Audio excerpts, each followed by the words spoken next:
Très bien, alors bonjour. Merci d'être venu pour ma présentation. Donc, comme je le disais ce matin, moi j'arrive de Marseille, de l'Institut de médecine tropicale du service de santé des armées, où j'effectue des travaux sur la génétique des populations de Plasmodium falciparum, essentiellement en Afrique. Donc, dans ma présentation aujourd'hui, je vais essayer de vous montrer un petit peu l'intérêt d'une approche de la génétique des populations, notamment pour les programmes de lutte, pour les optimiser, pour voir notamment, pour évaluer leur efficacité en fait. Donc, on arrive à lire là au fond ou pas? Parce que moi je suis un peu myope, donc je vais introduire en présentant un petit peu la situation de la malaria du point de vue des résistances, de leur diffusion, de leur émergence. On va voir les méthodes de contrôle et justement l'importance de pouvoir évaluer leur efficacité. On verra comment, avec la génétique des populations, on peut apporter des éléments de réponse. Merci. On verra les outils moléculaires nécessaires justement à cette démarche. Je ferai quelques petites parenthèses sur les outils de génétique des populations pour en fait vous faire percevoir un petit peu plus en détail l'intérêt de ces outils et voir jusqu'où on peut aller, notamment des déséquilibres de liaison ou des indices FST. Je vous parlerai de différents marqueurs que j'illustrerai avec des études en Côte d'Ivoire ou dans différents endroits d'Afrique. Je vous montrerai un petit peu la méthode qu'on a utilisée à l'Institut pour choisir des microsatellites.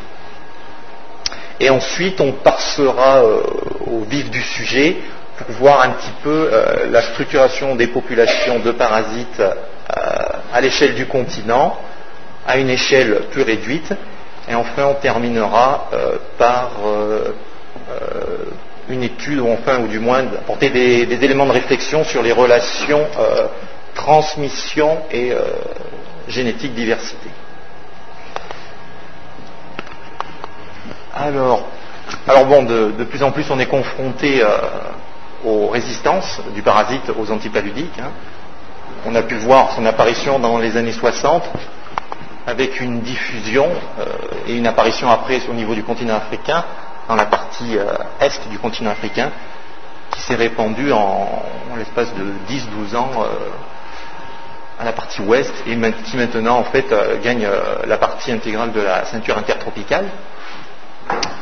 Alors, en plus de ces résistances à la chloroquine, des nouvelles résistances sont apparues aux autres traitements. Et donc, ça pose de véritables problèmes pour les moyens de lutte. Alors, les conséquences au niveau du poids du paludisme s'en font ressentir, et notamment en Afrique. Alors, il existe quand même des moyens de lutte pour contrôler, notamment au niveau de la phase dans l'être humain. On peut associer en fait plusieurs traitements pour limiter l'émergence de résistance. Il est logique de penser qu'un parasite aura moins de probabilité d'avoir plusieurs mutations qui confèrent une résistance pour plusieurs traitements qu'une seule mutation. Sachant que les mutations pour ces résistances sont quand même des éléments, leur apparition est des éléments rares. Une autre méthode pour lutter réside dans la lutte au niveau du vecteur. Donc c'est des méthodes de lutte contre le vecteur qui vont limiter la transmission du paludisme et on peut s'attendre à faire limiter la diffusion justement des souches résistantes.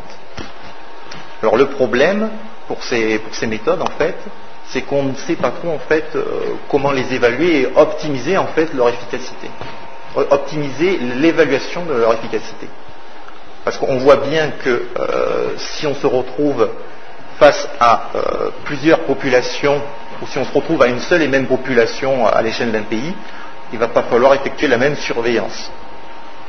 Alors et ça c'est en fait directement relié à la distribution des parasites. Alors, pour être plus concret, on voit bien que si on est confronté à une seule et même population, on aura besoin de moins de sites de surveillance que si on a plusieurs populations à l'échelle du continent, voire une fragmentation de petites populations, qui nécessitera là un nombre plus important de sites de surveillance.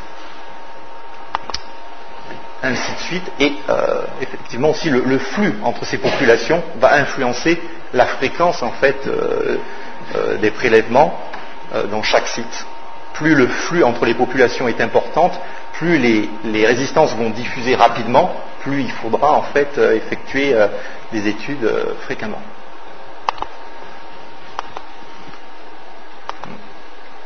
Donc c'est ce genre de questions à laquelle la génétique de population va essayer d'apporter des éléments de réponse. Et alors on va voir que pour ce genre d'études, on a à notre disposition différents outils moléculaires. Et dans un premier temps, je vais vous parler en fait des outils moléculaires associés à des gènes de résistance, parce que c'est logique, pour surveiller la diffusion ou l'émergence des résistances, on va essayer de regarder les gènes qui sont associés en fait à ces résistances, des gènes qui codent pour, alors vous le verrez la semaine prochaine, mais pour des protéines qui vont, quand elles sont mutées, conférer la résistance du parasite aux antipaludiques. Donc un exemple en Côte d'Ivoire sur la distribution d'un gène PFCRT qui est associé en fait à la résistance à la chloroquine. Donc là on commence à petite échelle et on voit que pour des villages relativement proches, on peut observer des différences entre les villages au niveau du pourcentage de gènes mutés dans ces populations de parasites. Bon là c'est pour illustrer, les effectifs sont relativement petits. Mais alors le problème c'est que dans ce cas de figure, alors là on voit bien, on a des pourcentages de mutations différentes dans les populations de parasites, mais on peut interpréter ça de différentes manières. Soit ce cas de figure peut s'observer parce que les populations, on n'a qu'à regarder ce village et ce village, peut-être que ces populations sont très isolées et elles évoluent indépendamment l'une de l'autre. Auquel cas, on peut observer différents pourcentages du gène de mutation, qui s'explique justement par cette isolation des populations. Mais une autre explication peut provenir du fait qu'il y a quand même un flux de parasites entre ces deux villages. Mais le problème, c'est que dans un village, on va utiliser beaucoup plus de chloroquine. Donc on va sélectionner, en fait, on va tuer les parasites sensibles et on va sélectionner les parasites résistants. Et quand on va regarder le pourcentage de parasites résistants, on va voir qu'il est beaucoup plus important là que là. On peut en déduire qu'il n'y a pas d'échange entre les deux villages qui sont différents, mais en fait ce sera faux. En fait il y aura beaucoup d'échanges entre ces populations de parasites, mais ce sera masqué en fait par la pression de sélection. Donc pour illustrer peut-être de manière plus simple, pour comprendre le choix et l'importance du choix de l'outil moléculaire en fait c'est le marqueur moléculaire. On va se mettre dans ce cas, on va illustrer avec des petits graphiques. On est dans un cas de figure où justement on a deux populations, par exemple nos deux villages, et on regarde les deux locus, les deux marqueurs, un qui est soumis par exemple à la pression de sélection et un qui ne serait pas soumis à la pression de sélection. Alors on se met dans le cas de figure où il y a un flux de gènes entre ces deux villages. On observe, alors après le flux de gènes, on observe dans les deux populations, dans les deux villages, des populations similaires. On voit que pour les deux marqueurs, on observe les mêmes couleurs qui correspondent en fait aux différents allèles. C'est les différentes formes de gènes, si vous voulez. Si, dans ce cas de figure, après reproduction sexuée et recombinaison, les parasites se croisent entre eux dans les populations, toutes les combinaisons possibles sont observées dans les deux populations. Donc là, jusque-là, on observe la même chose dans nos deux populations. Mais alors le problème, c'est qu'à partir du moment où la pression de sélection intervient, comme la pression médicamenteuse, comme dans nos villages de Côte d'Ivoire, si on utilise par exemple beaucoup de chloroquine dans ce village, et que ce triangle rouge correspond en fait aux gènes sensibles à la chloroquine, on voit qu'on va éliminer en fait nos parasites sensibles à la chloroquine. Dans l'autre village, si par exemple le fait de ne pas utiliser la chloroquine, les parasites qui n'auront pas eu besoin de muter auront en fait en quelque sorte économisé de l'énergie, donc seront mieux adaptés que le parasite qui lui a eu besoin de muter pour résister à la chloroquine. Donc on va se retrouver dans ce cas de figure, où les autres parasites, les triangles verts, seront éliminés dans la deuxième population. Donc concrètement, si on regarde nos deux populations maintenant, si on prend une photographie justement avec l'aide de nos outils moléculaires en génétique des populations, on voit que suivant le gène qu'on regarde, on va interpréter complètement différemment les phénomènes qui se passent au niveau de nos populations. Si on regarde le gène qui n'est pas soumis à la pression de sélection, nos deux populations sont identiques. Donc on pourra par exemple considérer qu'il faut les traiter de la même manière, ou alors qu'on a besoin de surveiller qu'une seule des deux populations, parce qu'il y a un flux de gènes important entre les deux populations. Et si on regarde l'autre gène soumis à la pression de sélection, qui est un marqueur de résistance, on va voir que nos deux populations sont complètement différentes. Bon, dans la réalité, c'est pas exactement comme ça. J'ai pris des extrêmes. En fait, il y a un pourcentage plus ou moins important des deux populations. Et donc, on voit bien l'importance du choix de l'outil moléculaire dans l'étude des génétiques des populations. Et on voit la difficulté d'interpréter les résultats, justement, en fonction de ces outils. Alors, d'autres outils, justement, qui correspondraient ici dans mon graphe au marqueur rond, sont à notre disposition. Ce sont des outils qui sont, en théorie, sélectivement neutres, donc qui ne sont pas influencés, par exemple, par la prise de médicaments, qui ne sont pas influencés par l'immunité, qui ne sont pas influencés par d'autres facteurs environnementaux. Donc, ces outils, on les appelle les microsatellites.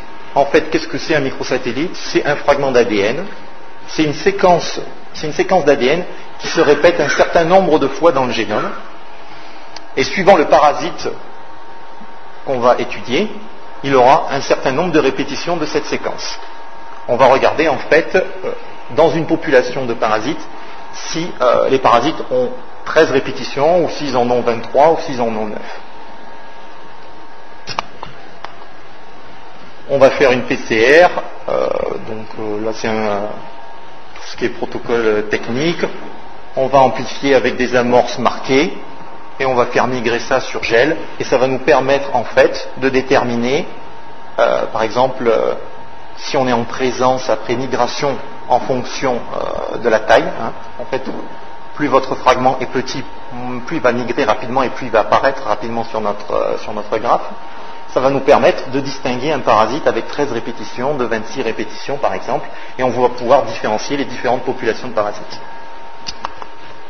Donc alors là, maintenant qu'on a vu les outils moléculaires, je vais définir quand même un outil de génétique des populations, un indice qui permet d'interpréter les résultats. En fait, c'est une mesure de la dissemblance entre les populations de parasites. Quand on a regardé un petit peu les proportions des marqueurs dans ces populations, on a un indice qui s'appelle l'indice FST, qui correspond en fait à une variation, un rapport des variances entre les populations et à l'intérieur des populations.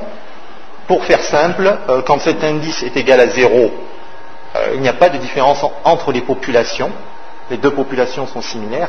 Et quand l'indice tend vers 1, les populations sont complètement différentes. Là, on voit les deux extrêmes et on a une échelle de valeurs pour pouvoir interpréter au plus juste les résultats.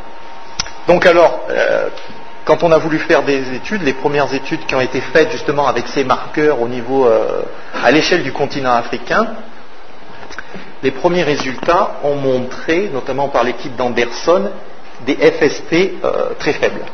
Donc ça, très faible, proche de 0, ça voudrait dire que les populations de parasites sont très semblables.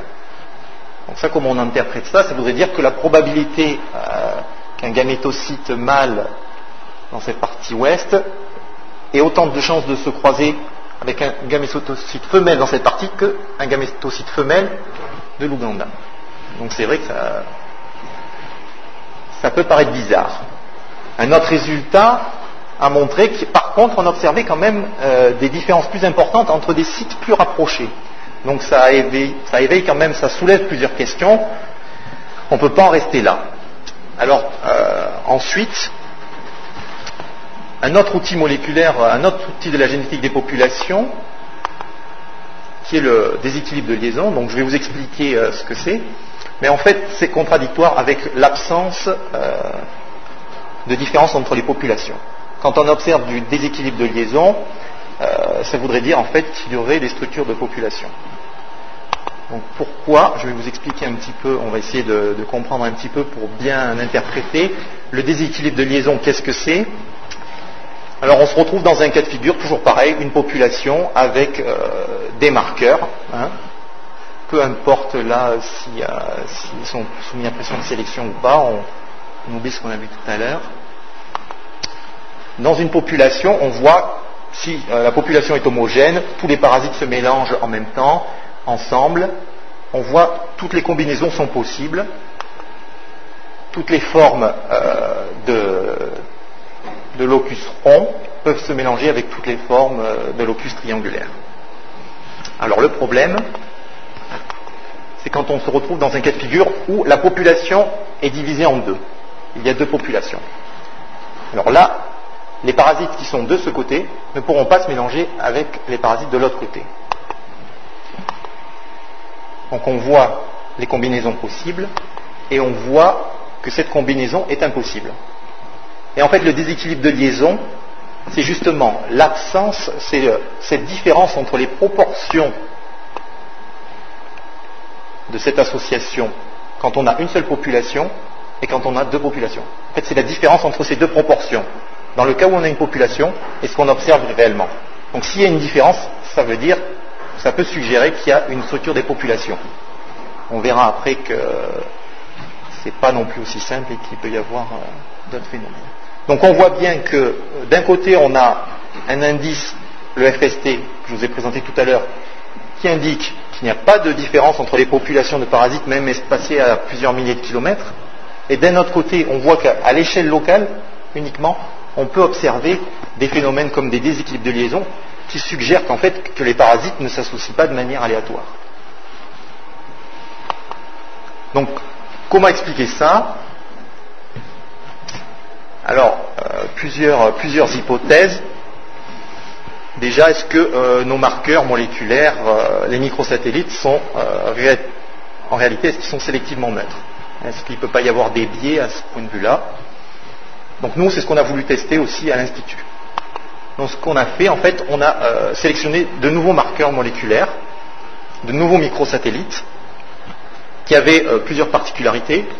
D'une part, on a essayé de choisir des microsatellites qui n'avaient pas des répétitions de 3 nucléotides, parce que 3 nucléotides, ça correspond à un codon.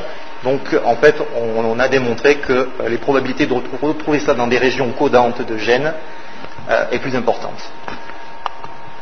Donc, on a pris des microsatellites complexes avec des nombres différents de répétitions. C'est aussi important après pour les analyses qui viennent derrière. Ça permet de ne pas faire d'autres hypothèses en plus. Ensuite, on a sélectionné sur l'ensemble du génome en fonction de ces critères. Là, on voit il y a comme 900 microsatellites sur les 14 chromosomes du parasite. On en a sélectionné 60. Donc, en fonction de ces critères, en fonction de leur taille aussi, pour que ce soit plus facile à analyser. On a sélectionné des microsatellites aussi qui ne risquaient pas d'être court-circuités avec des analyses avec d'autres amplifications, d'autres parasites. Il ne fallait pas retrouver ces microsatellites chez d'autres plasmodies pour éviter les réactions croisées, des amplifications croisées, ou même avec l'ADN humain. Si on retrouve des séquences analogues et qu'on amplifie de l'ADN humain, on ne peut plus rien voir. Donc on a sélectionné après ensuite 17 microsatellites. Ensuite, on a sélectionné des microsatellites qui présentaient des électrophorégrammes, comme je vous ai montré tout à l'heure, avec un seul pic, et pas des électrophorégrammes comme ça qui sont difficiles à interpréter. Parce que là, si vous avez 3 populations, ça c'est une seule population. Donc, si vous avez des microsatellites qui se présentent comme ça, si vous avez 3 populations à côté, vous ne pouvez plus rien voir et on ne peut plus interpréter. Un deuxième critère très important dans le choix des microsatellites, donc on essaie de choisir des marqueurs sélectivement neutres, donc des microsatellites, mais parfois ils peuvent être sur un chromosome à côté d'un gène qui lui est soumis à une pression de sélection. Il peut y avoir un microsatellite à côté du gène associé à la résistance à la chloroquine. Et ça, on a montré que ça posait problème, parce qu'en fait, au cours de la reproduction sexuée et de la recombinaison, le microsatellite et le gène vont en fait voyager ensemble, d'où hitchhiking. Et donc, le microsatellite qui est pourtant neutre va se comporter comme un gène soumis à pression de sélection. Donc ça, c'est un des critères aussi très importants. Ensuite, on a essayé de prendre des microsatellites avec un polymorphisme intermédiaire. Donc polymorphisme, c'est quoi? En fait, c'est les nombres différents de formes qu'il peut présenter, s'il a 6, 17, 20, 50, 100 répétitions. Donc là, on voit toutes les formes d'allèles possibles du microsatellite et la fréquence. Donc on voit qu'un microsatellite très polymorphe, après ça dépend aussi des questions qu'on se pose, pourra être utilisé pour discriminer des populations très proches, par exemple, et un microsatellite avec très peu d'allèles pourra être utilisé pour discriminer des populations très éloignées, par exemple. Donc, après tous ces critères, on a obtenu 6 microsatellites. Et on a essayé de répondre avec nos outils moléculaires et avec nos outils de génétique des populations à des questions comme justement à la structuration des populations à l'échelle du continent africain. Donc en théorie, selon l'étude d'Anderson, lui, il avait tendance à suggérer qu'il n'y avait pas de structuration des populations, que les parasites se mélangeaient dans un sac commun. Bon, il se trouve que, alors on a échantillonné des sites à Dakar, Niamey, Djibouti et en Côte d'Ivoire. Et on a regardé avec nos microsatellites, d'une part, on a fait des analyses vectorielles composantes. Bon, ça c'est assez intuitif. En fait, pour interpréter ça, c'est juste des ellipses qui se superposent vont en fait représenter des populations de parasites qui sont très proches, et des ellipses distinctes vont représenter des populations qui s'éloignent. Donc on voit bien que déjà il y a des populations qui sont plus proches que d'autres et d'autres qui génétiquement divergent des autres. Donc avec l'indice que j'ai défini tout à l'heure, le FST, on va avoir une mesure plus précise en fait entre nos différentes populations. Donc on voit clairement qu'entre Djibouti et les autres populations, on a des FST relativement importants qui correspondent à pratiquement une structuration large. Donc les populations sont très différentes. Et là, on est bien loin des valeurs d'Anderson entre ces populations d'Ouganda et de Congo. On voit également que même entre Danané et les autres sites, même plus proches, la structuration est quand même réelle. Par contre, on voit qu'entre Dakar et Niamey, comme on l'avait vu sur le graphe avec les ellipses, l'indice FST indique en fait que les populations sont très similaires. Donc ça, après, on peut le mettre en relation, notamment avec les flux de population humaine, en fait, et par exemple les accès routiers très développés entre ces zones. Alors que là, par exemple, on avait pris une zone rurale. Donc ça peut aider à l'interprétation.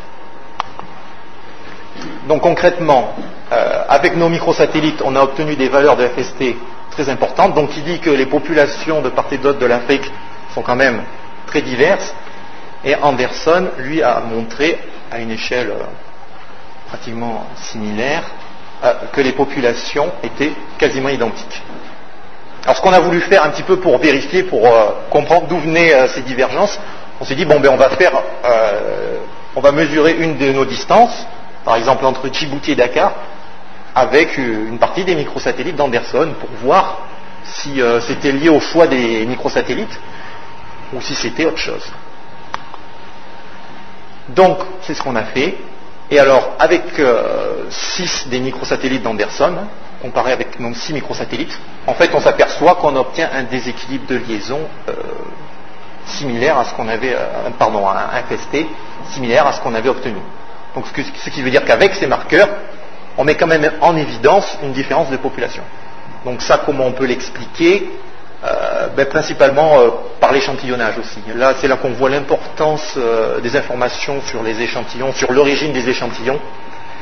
Parce que c'est vrai que suivant les informations qu'on a sur nos échantillons, dans ce genre d'études, on peut passer complètement à côté d'une structuration. Vu qu'on ne sait pas d'où viennent les échantillons, on ne peut pas après comparer des populations. Donc en conclusion, je dirais pour cette première question, il y a quand même effectivement une structuration à l'échelle du continent, et même mise en évidence même avec des marqueurs sélectivement neutres.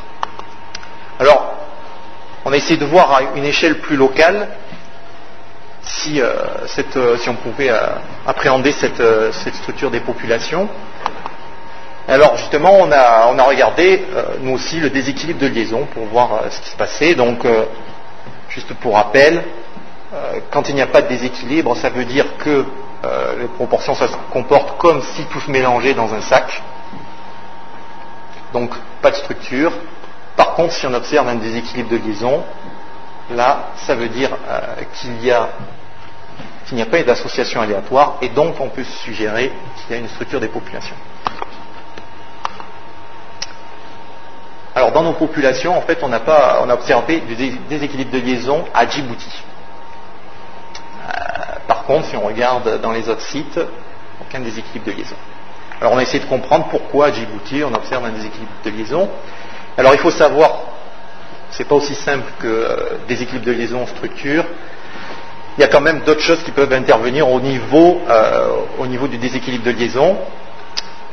Il faut savoir que lorsque les populations de parasites explosent sous forme d'épidémie, ça peut simuler en fait une sorte de structure. Et il faut savoir aussi que le mode de reproduction du parasite peut également en fait engendrer du déséquilibre de liaison. Donc pour trancher entre les deux, bon ça c'est et là c'est d'autres facteurs qui vont intervenir sur le déséquilibre de liaison. On va peut-être pas passer là-dessus. Donc pour trancher entre toutes ces hypothèses, on a essayé de voir à Djibouti comment se comportait le paludisme, et notamment avant, pendant et après une épidémie qui a eu lieu en 1999. Parce que effectivement, à Djibouti, le paludisme se présente en fait sous forme d'épidémie. Donc on a regardé nos populations, et on a regardé cette fois-ci, à l'époque on n'utilisait pas encore les microsats dans notre laboratoire. On a regardé en fait des gènes qui codent des protéines membranaires, et on voit en fait que notamment au niveau de l'épidémie, alors là comment on le lit en fait, c'est les différents marqueurs avec les différents allèles pour les différentes années, avant, pendant et après épidémie, et le pourcentage en fait de ces différents clones. Et on voit, notamment pendant l'épidémie, un clone très majoritaire. Et si on regarde la diversité de nos parasites, on voit que la diversité chute énormément pendant ces épidémies. Et ça peut être en faveur de l'hypothèse, en fait, que l'expansion clonale au cours d'une épidémie va créer du déséquilibre de liaison. Donc, en fait, le déséquilibre de liaison qu'on a obtenu à Djibouti peut s'expliquer par cette expansion clonale liée à l'épidémie. Alors, je dis expansion clonale. Pour les puristes, en fait, on ne peut pas vraiment dire ça, parce que dans le cycle du parasite, il y a une phase sexuée, donc ça c'est un petit peu abusif. Donc l'expansion clonale et une local population structure, une structure locale des populations de parasites, peuvent en fait être toutes les deux à l'origine de ce déséquilibre de liaison. Elles ne sont pas exclusives. Et donc il faudrait plus d'échantillons d'une part pour pouvoir un petit peu trancher sur ce genre de questions, et pour aller au niveau de l'échelle locale dans ce genre de questions. Alors ensuite, on va laisser de côté un petit peu la structuration des populations de parasites, et on va essayer de voir comment, avec la génétique des populations, on peut essayer d'appréhender les relations transmission et diversité génétique. Alors juste pour définir un petit peu les termes et transmissions, qui est le nombre de piqûres infectantes par personne et par an. Donc la transmission, la multiplicité qui est en fait dans un isolat le nombre de clones qu'on va observer, le nombre de clones différents. Et enfin la diversité génétique qui sera en fait fonction, qui va dépendre de ces paramètres, qui va être fonction en fait du remaniement, des croisements qui vont s'opérer à l'intérieur du moustique entre les différents parasites. Alors je définis juste la diversité génétique. La diversité génétique, qu'est-ce que c'est? Alors des fois on appelle ça hétérozygosie ou expected hétérozygosie, peut-être que vous allez le voir certains dans vos articles, dans la bibliographie. Donc en fait c'est la probabilité de tirer au sort dans une population de parasites différents. C'est tout, c'est la diversité génétique. Donc l'hypothèse était de voir une transmission plus faible. Alors là on reprend nos sites, nos 3 sites urbains avec des niveaux de transmission plus faibles. L'hypothèse était de voir une transmission plus faible, donc moins de clones différents dans nos isolats, et on pouvait s'attendre à moins de diversité génétique dans nos populations de parasites. Alors si on regarde, peut-être, je suis revenu là ou pas? Ouais. Si on regarde donc les niveaux de transmission, on va dire qu'ils sont similaires pour nos 3 sites. Par contre, comparé à la région rurale de Côte d'Ivoire, on voit que ce n'est pas du tout la même échelle. De même pour les taux de prévalence. Et alors, quand on regarde la multiplicité, pour l'instant c'est en adéquation avec nos hypothèses. On voit, bon alors ça respecte un léger gradient entre Djibouti, Dakar, Niamey, mais qui sont nettement inférieurs à la multiplicité observée à Danané. Et alors ce qui est intéressant, HE c'est la diversité génétique, c'est quand on observe la diversité génétique dans tous ces sites. Alors, premièrement, on voit d'une part que dans une zone où la transmission est très forte, on observe une diversité génétique très importante dans la région rurale de Danané. Bon, ça on pouvait s'y attendre. Deuxièmement, on voit à Djibouti, là où la transmission était très faible, on voit que la diversité génétique est plus faible. Donc pour l'instant, on est en accord avec les hypothèses qu'on pouvait attendre. Par contre, quand on regarde ce qui se passe entre Dakar et Niamey, on voit en fait une diversité génétique dans ces villes qui est similaire à ce qu'on observe dans les régions de Danané où la transmission est nettement supérieure. Alors ça c'est surprenant d'une part, puis c'est intéressant. On peut le mettre en relation avec les précédentes informations qu'on a retenues avec le FST tout à l'heure, à savoir que, par exemple, Danané était relativement isolé comparé à Dakar et Niamey. Donc effectivement, si des sites comme Dakar et Niamey présentent un flux important de population humaine cette fois-ci, entre ces 2 sites et entre leur environnement proche, ils vont en fait importer de la diversité génétique des alentours. Parce qu'il faut savoir aussi que le niveau de transmission autour de Dakar et autour de Niamey n'est pas non plus quand même le même que celui à Djibouti. Donc ça c'est des notions à prendre en compte quand on veut voir ce qui se passe au niveau d'une ville. Ce qui est logique en fait, c'est regarder ce qui se passe aussi autour, et pas uniquement localement. Donc ça c'est l'illustration graphique pour voir ce que je viens de vous dire. Donc pour conclure, ce serait donc comme je vous disais que c'est en relation avec l'environnement proche, d'une part, les flux de population humaine et évidemment quand même la transmission locale. Alors, après nous, là ce qu'on va faire au sein de l'Institut, vu qu'on a mis au point ces outils moléculaires, d'une part les microsatellites, et qu'on va approcher avec les outils de génétique des populations, en fait, qu'est-ce qu'on a prévu de faire? On a prévu d'échantillonner un grand nombre de sites sur la partie de l'Afrique intertropicale, des échantillonnements en grappes, pour des sites pour lesquels on connaît les caractérisations de transmission, d'accès aux soins,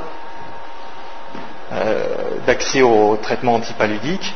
Et en fait, on va essayer de voir sur cet ensemble de populations, d'une part, si nos parasites sont structurés, et cette fois-ci non plus uniquement à l'échelle du continent, mais à l'échelle du pays, à l'échelle de la région. En fait, on va essayer de faire un maillage pour rétrécir au fur et à mesure, en fait, pour optimiser et voir à partir de quel moment on a une seule et même population, et on va essayer de mettre en corrélation, en fait, ce qu'on observe au niveau des structures de population avec les déterminants épidémiologiques tels que l'accès aux soins, tels que l'immigration de population humaine.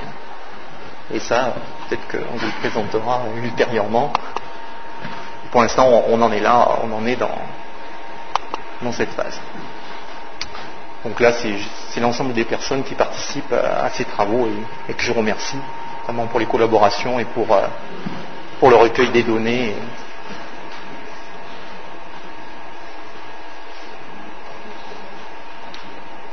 Donc voilà, j'espère vous avoir convaincu de l'intérêt de la génétique des populations et de l'intérêt de cette approche pour aborder des questions sur justement les populations de parasites et voir comment on peut adapter après les méthodes de lutte ou comment on peut adapter les moyens pour évaluer leur efficacité. Merci.